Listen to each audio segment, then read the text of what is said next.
এখানে একটা ভাই কমেন্ট করছে ফিজিক্যালের সময় কি লং জাম্প হাই জাম্প হয়, কি টেস্ট হয়? দেখো ফিজিক্যালের সময় কিন্তু কোনো লং জাম্পও হবে না, হাই জাম্পও হবে না, ঠিক আছে? কেবল তোমার 5 কিলোমিটার রানিং হবে আর তোমার পিএসটি টেস্ট হবে, মানে ফিজিক্যাল স্ট্যান্ডার্ড টেস্ট, তোমার হাইট, চেস্ট, ওয়েট, ঠিক আছে, এগুলো চেক করবে। তো ফার্স্ট টাইম যখন তুমি ফিজিক্যাল দিতে যাবে, ঠিক আছে, প্রথমে তোমার পিএসটি টেস্ট হবে, তারপরে পিইটি টেস্ট হবে, ঠিক আছে, রানিং টেস্ট হবে।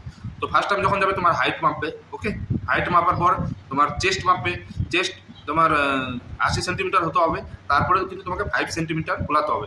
তো চেস্ট মাপার পর বলবে 5 সেন্টিমিটার খোলাও, যখন তোমাকে চেস্ট আপ করতে বলবে তোমাকে 5 সেন্টিমিটার খোলাতে হবে, ঠিক আছে। তারপরে ওজন মাপা হবে, ওজন মাপা হয়ে গেলে এই ফিজিক্যাল স্ট্যান্ডার্ড টেস্টে তুমি যদি পাস হয়ে যাও, তারপরে তোমাকে রানিং টেস্ট করানো হবে, ঠিক আছে। তো রানিং টেস্টের জন্য তোমাকে 5 কিলোমিটার কিন্তু তোমাকে দৌড়তে হবে, 24 মিনিটে তোমাকে কমপ্লিট করতে হবে, ওকে।